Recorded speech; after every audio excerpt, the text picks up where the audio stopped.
2024년 4월 4일 목요일 하나님 나라를 시작하는 말씀 묵상 시간입니다. 오늘은 젊은 삼누리 8순의 이재관 집사님께서 신명기 21장 1에서 23절까지의 말씀을 봉독해 주시겠습니다. 하나님의 말씀을 경청하십시오. 내 하나님 여호와께서 내게 주어 차지하신 땅에서 피살된 시체가 들에 엎드러진 것을 발견하고 그 쳐 죽인 자가 누구인지 알지 못하거든. 너희의 장로들과 재판장들은 나가서 그 피살된 곳의 사방에 있는 성읍의 원근을 잴 것이요, 그 피살된 곳에서 제일 가까운 성읍의 장로들이 그 성읍에서 아직 부리지 아니하고 멍에를 매지 아니한 암송아지를 취하여 그 성읍의 장로들이 물이 항상 흐르고 갈지도 않고 씨를 뿌린 일도 없는 골짜기로 그 송아지를 끌고 가서 그 골짜기에서 그 송아지의 목을 꺾을 것이요, 레위 자손 제사장들도 그리로 갈지니 그들은 내 하나님 여호와께서 택하사 자기를 섬기게 하시며 또 여호와의 이름으로 축복하게 하신 자라. 모든 소송과 모든 투쟁이 그들의 말대로 판결될 것이니라. 그 피살된 곳에서 제일 가까운 성읍의 모든 장로들은 그 골짜기에서 목을 꺾은 암송아지 위에 손을 씻으며 말하기를, 우리의 손이 이 피를 흘리지 아니하였고 우리의 눈이 이것을 보지도 못하였나이다. 여호와께서 주께서 속량하신 주의 백성 이스라엘 사하시고 무죄한 피를 주의 백성 이스라엘 중에 머물러 두지 마옵소서 하면 그 피 흘린 죄가 사함을 받으리니, 너는 이와 같이 여호와께서 보시기에 정직한 일을 행하여 무죄한 자의 피 흘린 죄를 너희 중에서 제할지니라. 내가 나가서 적군과 싸울 때에 내 하나님 여호와께서 그들을 내 손에 넘기심으로 내가 그들을 사로잡은 후에 내가 만일 그 포로 중에 아리따운 여자를 보고 그에게 연연하여 아내를 삼고자 하거든 그를 내 집으로 데려갈 것이요, 그는 그 머리를 밀고 손톱을 베고 또 포로의 의복을 벗고 내 집에 살며 그 부모를 위하여 한 달 동안 애곡한 후에 내가 그에게로 들어가서 그의 남편이 되고 그는 내 아내가 될 것이요, 그 후에 내가 그를 기뻐하지 아니하거든 그의 마음대로 가게 하고 결코 돈을 받고 팔지 말아라. 내가 그를 욕보했은즉 종으로 여기지 말지니라. 어떤 사람이 두 아내를 두었는데 하나는 사랑을 받고 하나는 미움을 받다가 그 사랑받는 자와 미움을 받는 자가 둘 다 아들을 낳았다 하자. 그 미움을 받는 자의 아들이 장자이면 자기의 소유를 그의 아들들에게 기업으로 나누는 날에 그 사랑을 받는 자의 아들을 장자로 삼아 참 장자 곧 미움을 받는 자의 아들보다 앞세우지 말고 반드시 그 미움을 받는 자의 아들을 장자로 인정하여 자기의 소유에서 그에게는 두 몫을 줄 것이니 그는 자기의 기력의 시작이라 장자의 권리가 그에게 있음이니라. 사람에게 완악하고 패역한 아들이 있어 그의 아버지의 말이나 그 어머니의 말을 순종하지 아니하고 부모가 징계하여도 순종하지 아니하거든 그의 부모가 그를 끌고 성문에 이르러 그 성읍 장로들에게 나아가서 그 성읍 장로들에게 말하기를, 우리의 이 자식은 완악하고 패역하여 우리 말을 듣지 아니하고 방탕하며 술에 잠긴 자라 하면 그 성읍의 모든 사람들이 그를 돌로 쳐 죽일지니 이같이 내가 너희 중에서 악을 제하라. 그리하면 온 이스라엘이 듣고 두려워하리라. 사람이 만일 죽을 죄를 범함으로 내가 그를 죽여 나무 위에 달거든 그 시체를 나무 위에 밤새도록 두지 말고 그날에 장사하여 내 하나님 여호와께서 내게 기업으로 주시는 땅을 더럽히지 말라. 나무에 달린 자는 하나님께 저주를 받았음이니라. 아멘. 신명기 21장은 다양한 규정들이 모여 있어서 얼핏 보면 통일성이 없는 것처럼 보이지만 그 내용을 잘 살펴보면 개연성이 있음을 알 수 있습니다. 그리고 각각의 규정을 통해 우리 하나님이 어떠한 분이신지 또 규례들을 통해 어떤 공동체를 이루고 싶으셨는지를 이 시간에 알아보고자 합니다. 먼저 오늘 처음 등장한 규례는 범인을 알 수 없는 살인 사건에 관한 규례입니다. 누가 죽였는지 혹은 누가 죽었는지도 모르는 시신이 있다면 지나치는 것이 좀 너무하니 그래도 잘 묻어주는 것까지 하면 그래도 할 도리를 다한다고 생각했는데, 죽은 자들을 위해 하나님은 따로 규례를 만드셨습니다. 가장 가까운 성읍의 장로들이 속죄 의식을 치러야 합니다. 멍에를 매지 않는 암송아지를 외딴 골짜기에서 목을 꺾어 죽여야 합니다. 이후 제사장들이 보는 앞에서 장로들이 손을 씻는 행위를 해야 합니다.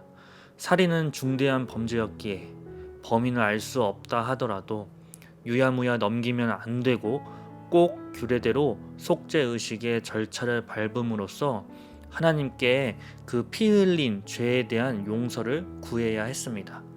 억울한 죽음이 더 이상 나오지 않기를 원하시는 하나님의 마음과 또 각 규례를 통해 장로들과 제사장들은 이런 일이 반복되지 않기 위해서 성읍으로 돌아가 정의와 공의가 실행되도록 노력하는 것이 따라올 수 있도록 규례를 만드신 것입니다. 이후 포로로 잡힌 여성과의 결혼에 관한 규례가 나옵니다. 전쟁 이후에 포로로 끌려온 상황을 염두에 두었다면 연관성이 있는 규례라고 할 수 있는 것이죠. 여기서 또한 특이한 점은 절차 중에 여자 포로들이 죽은 부모를 위해 애국할 수 있도록 그녀에게 한 달 동안의 애도의 기간을 주어야 한다는 사항이 들어 있습니다. 포로이지만 부모에 대한 자녀의 도리를 하라는 뜻이 담겨져 있으며 새로운 앞날을 준비할 수 있게 하는 의미도 담겨져 있습니다.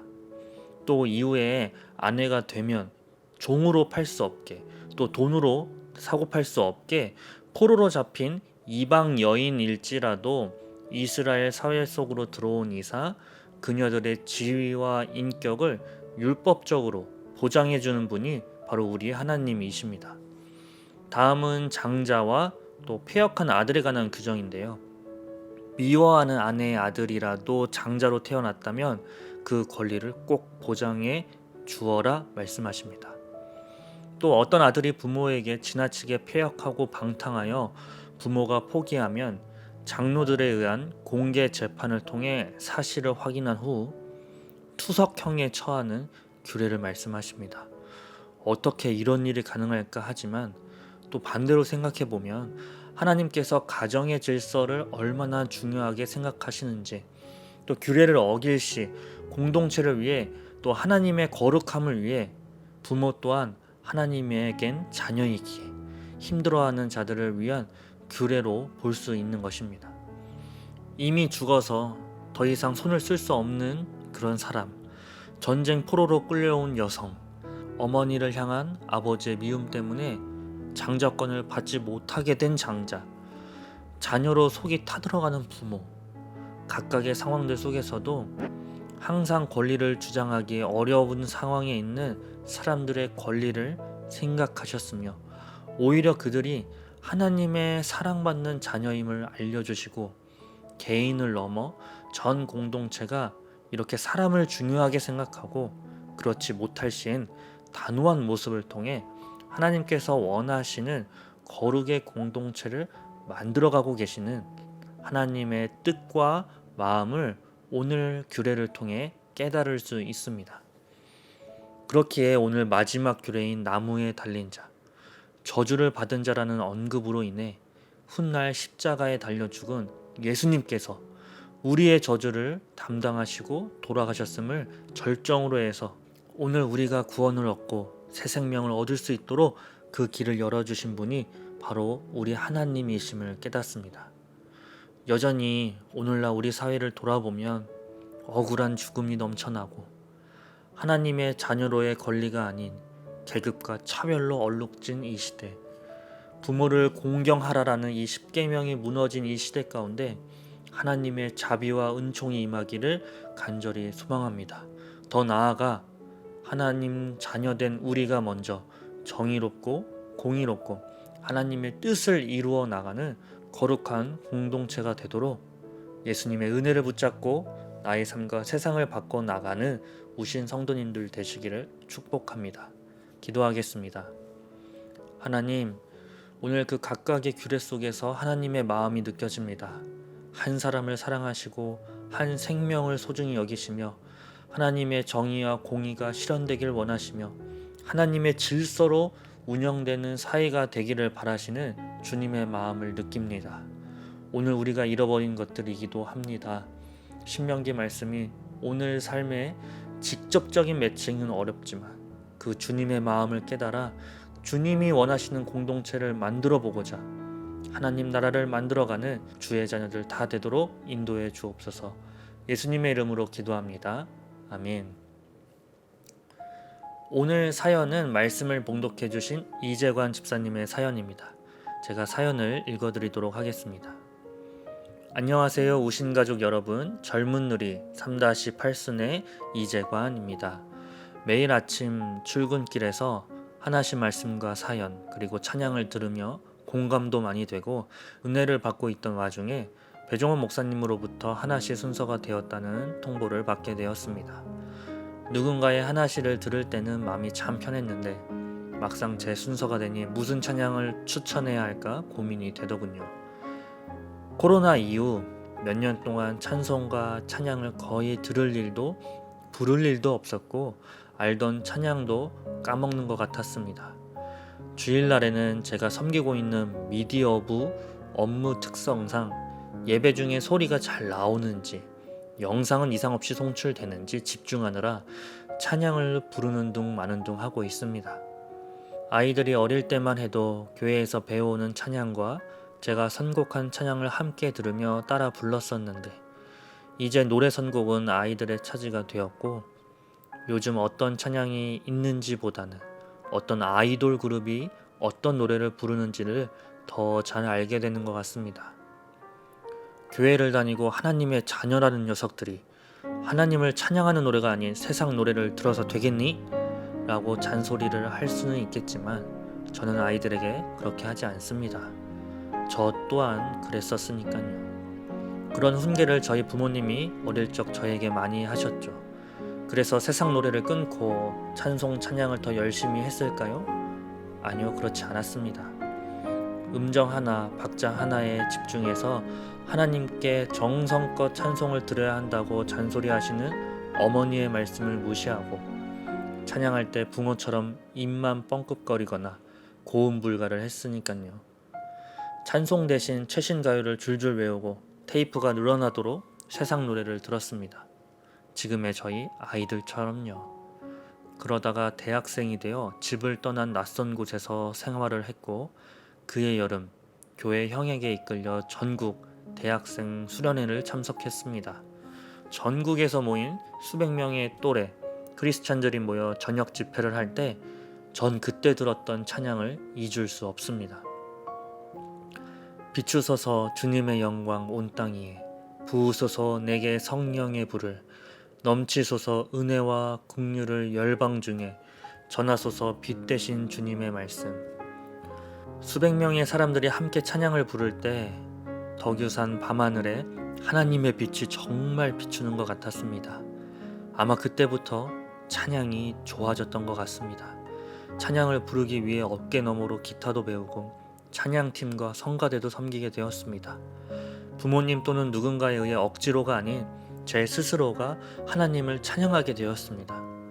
오늘도 여전히 저희 아이들은 최신 아이돌의 음악을 듣고 따라 부르며 춤을 추고 있지만 그 아이들이 언젠간 하나님을 깊이 찬양하고 찬양을 통해 은혜를 받을 날이 꼭 올 거라 생각합니다.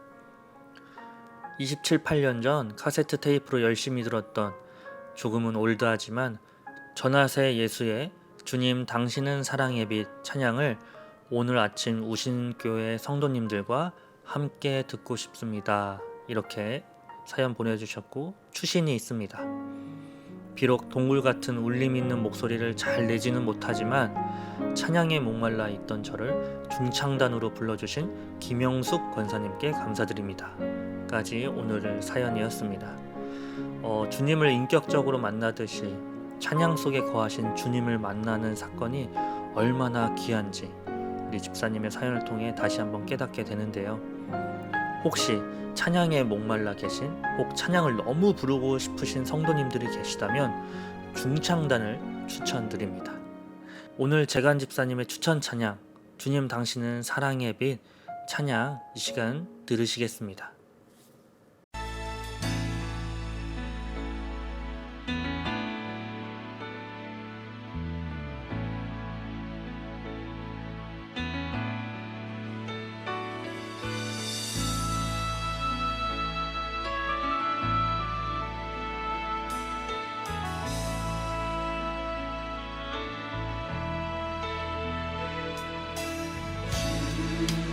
당신은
주